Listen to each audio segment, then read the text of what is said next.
나는 12년 동안 일요일 저녁 식사를 한 번도 빠진 적이 없었다. 단 한 번도. 주 70시간을 일하면서도, 세금 시즌에 2번의 교대 근무를 하면서도, 심한 독감에 걸려 거의 서 있을 수 없었던 그 겨울에도 엄마 린다는 항상 내가 믿음직스럽다고 말했다.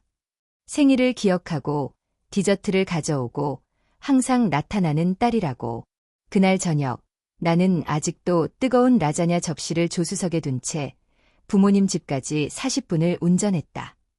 아빠 프랭크가 좋아하는 스타일로 치즈를 듬뿍 넣고 리코타는 뺀 채 처음부터 만들었다. 마늘과 바질 냄새가 기억처럼 차 안을 가득 채웠다. 그 냄새는 언제나 집을 의미했다. 내가 도착했을 때 그들의 현관등은 켜져 있었다. 땅거미 속의 옅은 노란 빛으로 누군가가 날 기다리고 있다는 느낌을 주는 그런 불빛. 나는 앞에 차를 세웠고 그에게 진입로 자리를 막지 않으려 조심했다. 그는 나보다 나이가 많은 형으로 항상 집에서 가장 가까운 자리를 차지했다. 나는 라자냐를 손에 든 채 계단을 올라갔다. 익숙한 리듬, 왼발, 오른발, 그리고 삐걱거리는 세 번째 계단에서 잠깐 멈추기. 나는 바로 노크하지 않았다. 방충망 문을 잡으려 손을 뻗었을 때 내 이름이 들렸다. 다이애는 문제없을 거야. 가족에게는 절대 거절하지 않잖아. 프랭크의 목소리였다. 평평하고 확신에 찬. 나는 얼어붙었다. 손은 문고리 근처에 멈춰 있었다. 집 안에서는 목소리들이 부엌 타일에 부딪히며 울려 퍼졌다. 엄마 린다는 지친 듯한 목소리였다. 하지만 30만 달러라고. 말도 안 돼. 그래. 도대체 어떻게? 어떻게는 중요하지 않아. 그렉이 날카롭게 말했다. 중요한 건 감사를 더 깊이 하기 전에 해결하는 거야. 도와주겠다고 했잖아. 다시 프랭크가 침착하고 단호하게 말했다. 도울 거야. 다이애는 승진했잖아. 기억나지? 그 대기업에서 수석 분석가. 지금 연봉이 얼마더라? 한 15만. 내 손에 들린 접시는 움직이지 않았다. 하지만 내 안에 무언가는 움직였다. 나는 완전히 멈춘 채 있었다. 움직이면 더 나빠질 것만 같아서. 방충망 문이 내 팔에 차갑게 닿아 있었다. 라자냐는 내 손가락 사이에서 천천히 식고 있었다. 집 안에서는 내가 존재하지 않는 것처럼 대화가 계속되었다. 보너스 얘기도 하던데, 그렉이 덧붙였다. 아마 15만보다 많을걸. 엄마는 한숨을 쉬었다. 정말 열심히 일하지. 예전부터 그랬어. 잠시 침묵이 흘렀다. 그리고 린다의 목소리가 부드러워졌다. 마치 스스로를 설득하듯이. 지붕 수리비라고 하자. 집이 샜잖아. 거기서 시작하는 거야. 3만 정도. 그리고 나중엔 병원비. 내가 치료가 필요하다고 할게. 그렉은 끝까지 듣지도 않았다. 나눠서 받아. 줄 거야. 항상 주잖아. 사업 자금 기억나? 2만 달러. 아무 질문도 없이. 돌려달라고도 안 했어. 사인 보너스도 줬잖아. 프랭크가 자랑스러운 듯이 말했다. 4만 달러. 그냥 줬어. 그렉이 웃었다. 세상에 누가 그래. 아직도 우리가 진짜 가족이라고 생각하나 봐. 거의 불쌍할 정도야. 린다는 웃지 않았다. 그녀의 목소리는 다시 딱딱하게 돌아왔다. 내 여동생에 대해 그렇게 말하지 마. 순진한 거야. 엄마. 라자냐나 들고 온다고 뭔가 의미가 있다고 믿고 있어. 나는 움직일 수 없었다. 눈도 깜빡일 수 없었다. 이 현관에서 내가 몇 번이고 그렇게 서 있는 모습이 또렷하게 보였다. 두 팔 가득, 마음은 열려 있고 한 번도 의심하지 않았다. 내가 착취당하고 있다는 것을. 프랭크의 목소리는 다시 차분했다. 요청은 간격 두고 해. 다이애는 내가 울면 거절 못해. 항상 통했잖아. 그녀에게 거짓말하는 거 싫어. 린다가 조용히 말했다. 거짓말 아니야.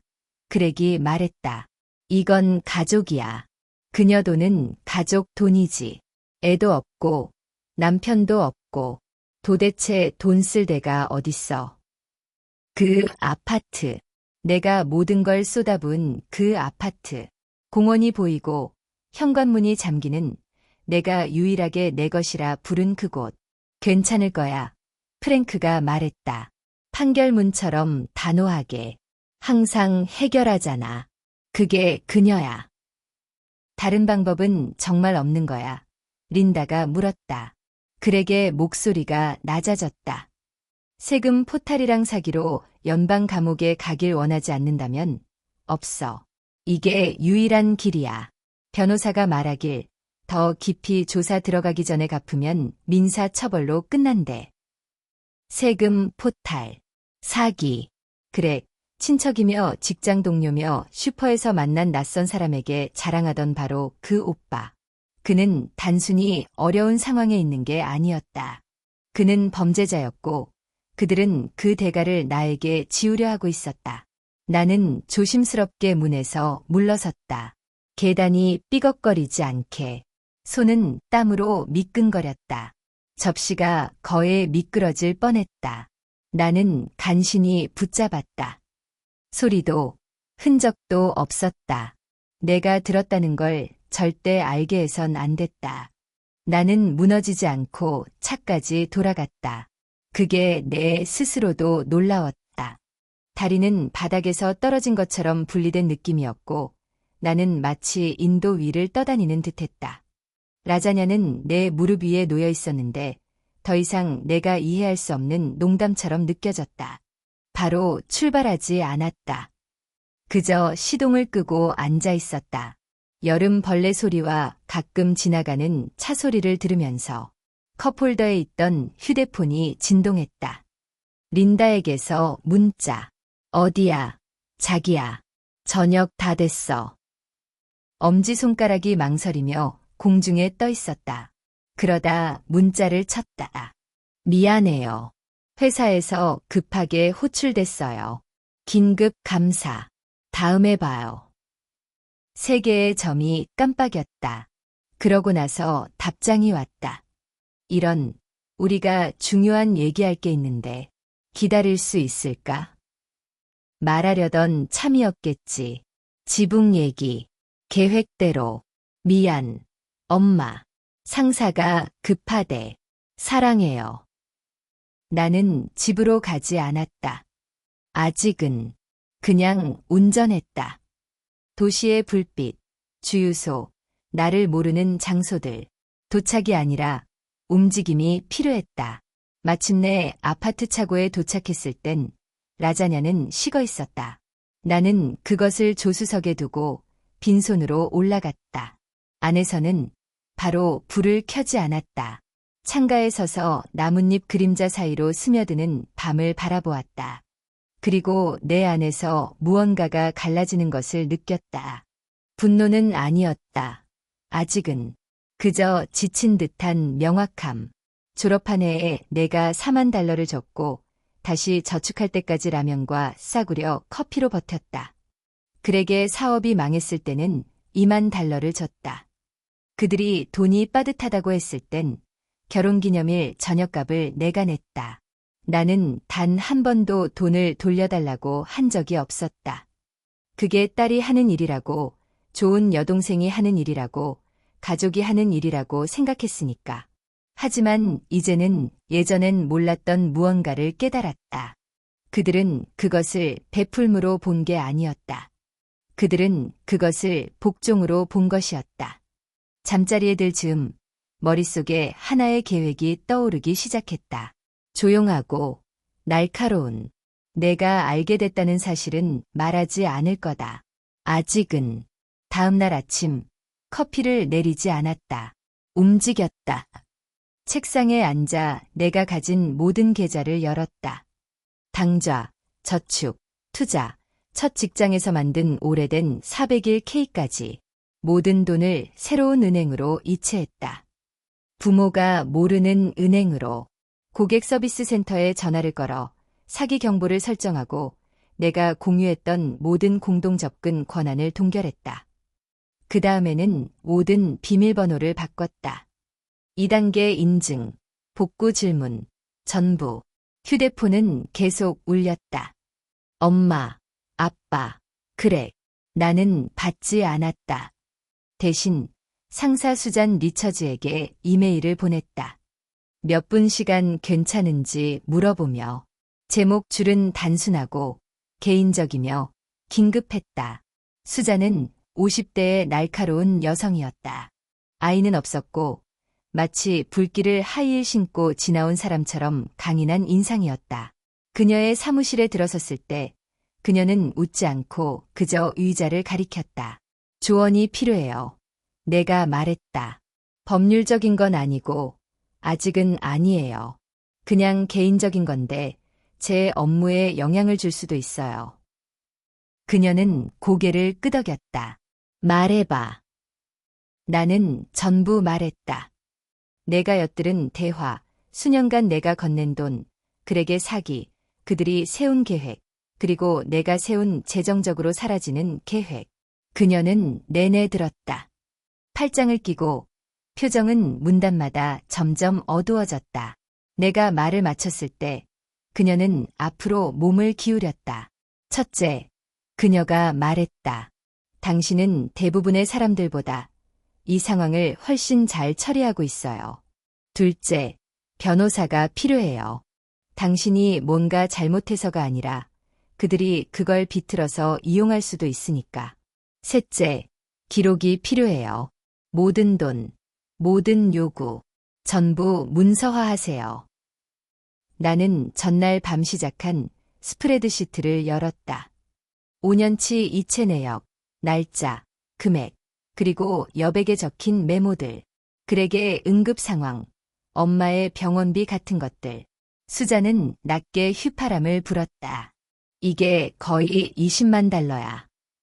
나는 아무 말도 하지 못했다. 목이 꽉 막힌 느낌이었다. 그녀가 나를 바라보았다. 목소리에 부드러운 기색이 있었다. 이제 한 가지 더, 우리 런던 지사에 빈자리가 있어요. 직책은 같고 급여는 더 좋아요. 그리고 가장 중요한 건 당신과 이 엉망진창 사이에 바다가 생기는 거죠. 런던이요. 나는 되뇌었다. 혼자가 아니에요. 그녀가 말했다. 지원받을 거예요. 비자부터 이사까지 우리가 전부 처리할게요. 나는 대답하지 않았다. 아직은. 하지만 내 안에서 무언가가 변했다. 그날 오후 드디어 그에게 전화가 통했다.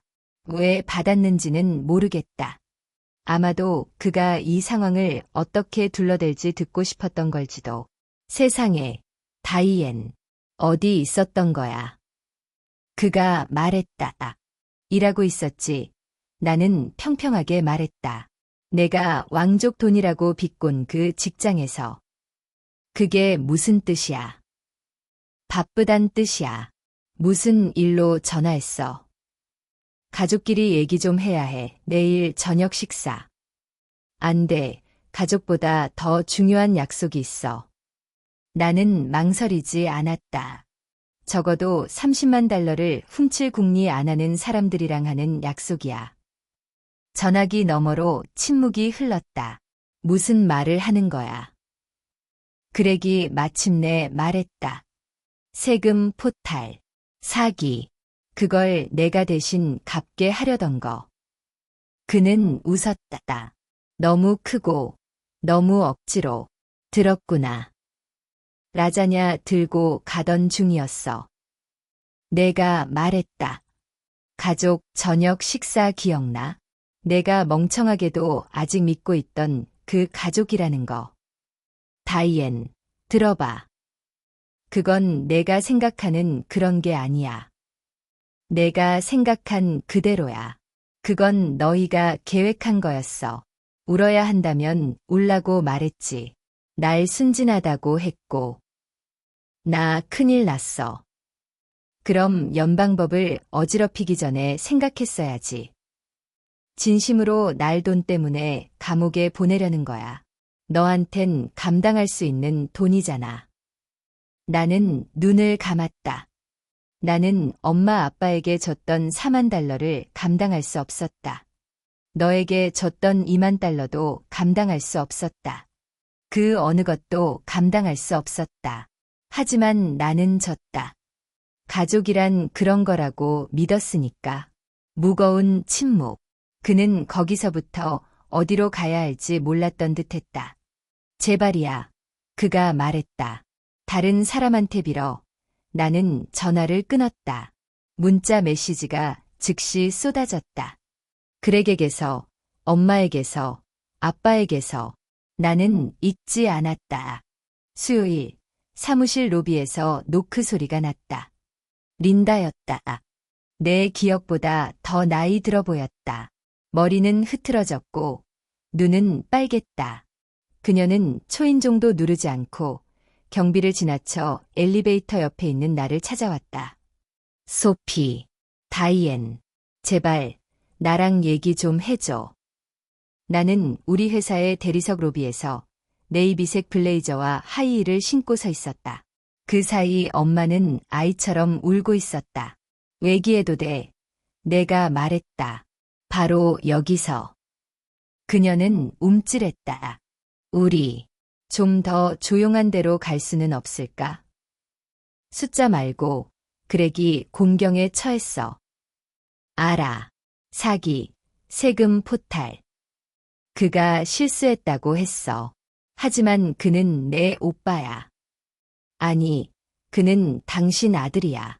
당신이 도와. 우린 돈이 없어. 너도 알잖아. 그럼 중범죄를 저지르지 말았어야지. 그녀의 목소리가 갈라졌다. 어떻게 이렇게 냉정할 수 있어? 너답지 않아. 맞아. 예전에 나는 이미 수표를 썼겠지. 예전에 나는 사랑이란 희생이라고 생각했어. 예전에 나는 내가 가족은 가족을 돕는다고 말할 때 믿었지.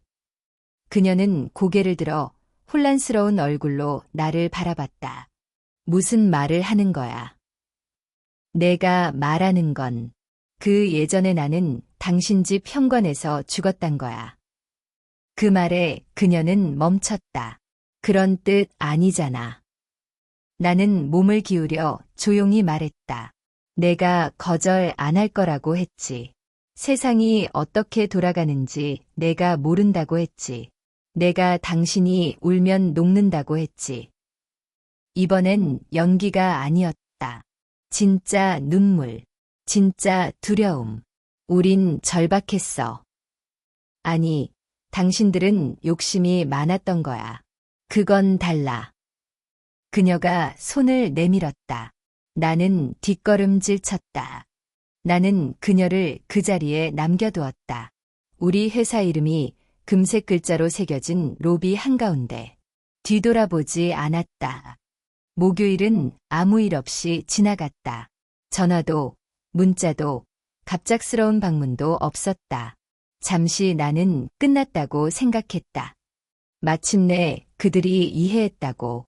금요일 오후 책상을 정리하고 있을 때 접수처에서 전화가 왔다.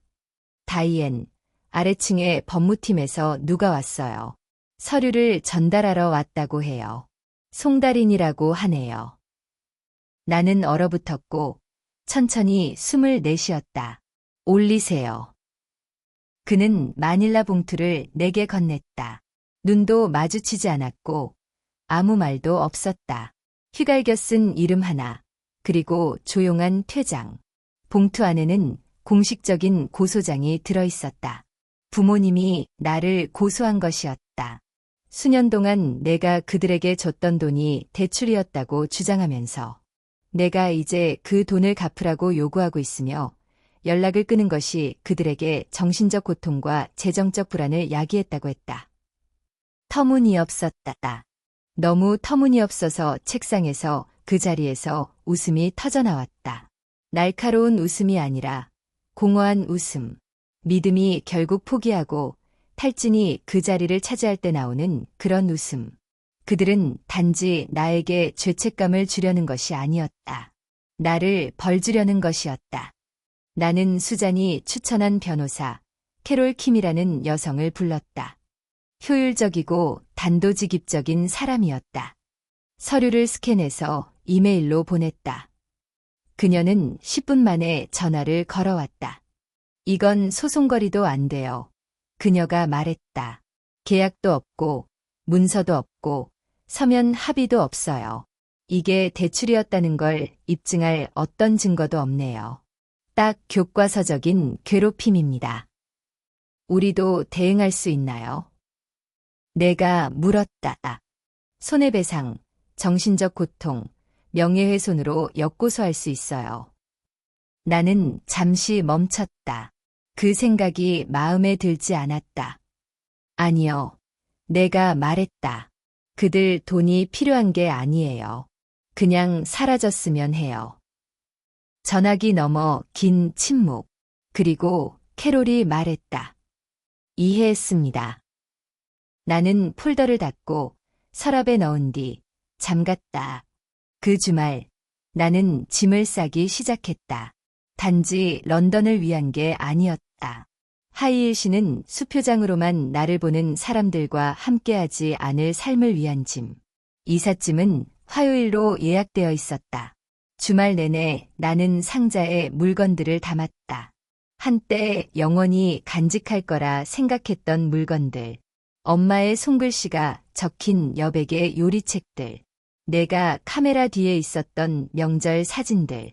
나는 그것들을 조심스럽게 포장했다.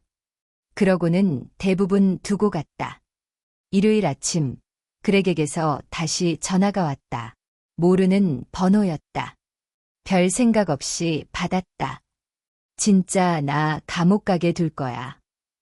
그가 말했다. 나는 너한테 아무것도 하지 않아. 내가 대답했다. 너는 범죄를 저질렀기 때문에 감옥 가는 거야. 그의 목소리가 갈라졌다. 모든 걸 잃게 될지도 몰라. 나는 이미 잃었어. 내가 말했다. 가족, 신뢰. 내가 당신들이 나를 한 사람으로서 자원 말고 사람으로 생각했다고 믿은 그 마음까지. 침묵. 무서웠어. 그가 말했다. 다른 방법이 없었어. 넌 그걸 계획했어. 그걸 웃으면서 얘기했지. 어떻게 나한테 거짓말하라고 조언까지 했잖아. 그렇게까지 상처 줄 생각은 아니었어. 넌 애초에 날 생각하지 않았어. 그는 다시 시도했다. 다이앤, 제발, 정말 부탁이야. 이미 말했잖아. 다른 사람한테 빌어. 난 끝났어. 나는 전화를 끊고 번호를 차단했다. 더 이상 문자는 오지 않았다. 전화도 없었다. 그제서야 그들은 문이 닫혔다는 걸 깨달았나 보다. 월요일, 나는 반쯤 빈 아파트 한가운데에 서서 내가 쌓아온 삶을 둘러보았다. 그 모든 공간, 모든 돈, 모든 물건, 이제는 낯선 사람들처럼 느껴지는 이들이 닿았던 모든 것들. 나는 울지 않았다. 대신 마지막 가방을 싸서 지퍼를 닫고 이삿짐 기사들에게 남길 쪽지를 현관문에 붙였다. 런던, 침실 2개 강 전망. 그날 밤 나는 수년 만에 가장 편안하게 잠들었다. 모든 게 해결돼서가 아니라 더 이상 가짜로 살지 않았기 때문이다. 그걸 발견한 건 찬장의 뒤쪽이었다. 오래된 베이킹 팬들 뒤에 숨어있던 깨진 파이 접시에 얹힌 채 라자냐 팬. 아직도 깨끗하고 여전히 무거운 그것. 그 일요일 밤 내가 들고 갔던 팬. 따뜻함과 희망, 그리고 치즈로 가득 차 있었던 사랑 속으로 들어가는 줄 알았던 걸음. 나는 펜의 가장자리를 손으로 쓸었다. 그건 유리와 금속일 뿐인데 그 안에 모든 게 담겨 있었다. 내가 만든 저녁 식사들, 내가 시도했던 모든 순간들, 그들이 나를 비워내고도 미소 지었던 방식들. 나는 울지 않았다. 그저 펜을 집어들고 돌아서서 부엌 쓰레기통에 떨어뜨렸다. 소리는 크지 않았다. 공항에서 탑승권을 손에 쥐고 있을 때 모르는 번호로부터 마지막 문자가 왔다. 누군지 몰라도, 아니, 누군지 알고 있었다. 린다. 미안해. 도움이 필요했던 건 미안하지 않아. 하지만 그걸 얻기 위해 우리가 짠 방식이 미안해. 넌 더 나은 대우를 받을 자격이 있었어. 언젠가 용서해 주길 바래. 나는 그 문자를 한참 동안 바라보다가 답장했다. 언젠가 당신이 용서를 받을 자격이 있길 바래요. 나는 휴대폰을 끄고 탑승구 쪽으로 걸어갔다. 6개월 후 변호사를 통해 소식이 전해졌다. 그렉은 형을 선고받았다. 연방교도소 18개월, 세금 포탈, 전신 사기, 자산 은닉 시도. 부모는 그의 법률 비용을 충당하기 위해 집을 팔았다. 대부분을 잃었다. 지금은 플로리다에 있는 이모 집에 살고 있다고 했다. 나는 만족도, 죄책감도, 심지어 분노도 느끼지 않았다. 그들은 이제 이름일 뿐이었다. 내가 더 이상 살지 않는 삶에서 한때 알았던 사람들이었다. 런던에서는 하늘이 늘 변했다. 회색이었다가 은빛이 되었다가 가끔은 거의 따뜻한 색으로 바뀌었다. 나는 오래된 벽돌벽이 있는 강이 보이는 모퉁이 아파트에 살았다. 나는 친구들을 만들었다. 좋은 사람들이었다. 내 서명만이 아니라 나라는 사람을 소중히 여기는 동료들이었다. 가끔 조용한 일요일 아침, 나는 여전히 라자냐를 만든다. 오직 나를 위해서. 그들이 그리워서가 아니라 음식을 가져가는 것이 곧 사랑을 가져가는 거라고 믿었던 그 소녀를 기억했기 때문이다. 자신의 마음을 캐서롤 접시에 담아 그들의 현관에 또다시 두었던 그 소녀. 언젠가는 그들이 온전한 상태로 돌려줄 거라 기대하며 그녀는 이제 없었다. 그 자리에 선 사람은 전혀 다른 사람이었다. 존중 없는 사랑은 그저 빚을 감춘 것일 뿐이라는 걸 아는 사람. 떠나는 것이 포기가 아니라는 걸 아는 사람. 그건 자신이 누구인지 기억하는 일이었다. 그리고 때로는 당신을 위해 진짜로 나타나주는 유일한 사람이 바로 당신 자신이라는 걸 아는 사람. 나는 예전엔 나타나는 것만으로 충분하다고 생각했다. 계속해서 그래 라고 말하고, 계속해서 주고, 계속해서 캐서롤을 만들고, 계속해서 비용을 대신 내면 언젠가는 그들이 내가 줄 수 있는 것이 아닌 나 자신을 봐줄 거라고. 하지만 어떤 사람들은 당신이 쓸모 있을 때만 사랑한다. 그리고 당신이 주는 걸 멈추는 순간 당신의 존재도 끝난다. 나는 그들을 벌주기 위해 떠난 게 아니다. 남아있는 내 자신을 지키기 위해 떠난 거다. 만약 당신이 따뜻한 무언가를 손에 들고 가슴 속에 희망을 안고 어떤 문 앞에 서 있었고 그 문 너머에서 당신을 산산조각 내는 진실을 들었다면 나는 당신을 안다. 당신이 왜 전화를 멈췄는지, 왜 명절에 집에 가지 않았는지, 왜 등을 돌리고 떠났는지 굳이 설명하지 않아도 된다. 당신은 스스로를 구하기 위해 누군가에게 사과할 필요가 없다. 만약 당신이 조용히 모든 걸 주었던 사람이라면 그들이 한 번이라도 해줬으면 했던 단 한마디의 말을 남겨주세요.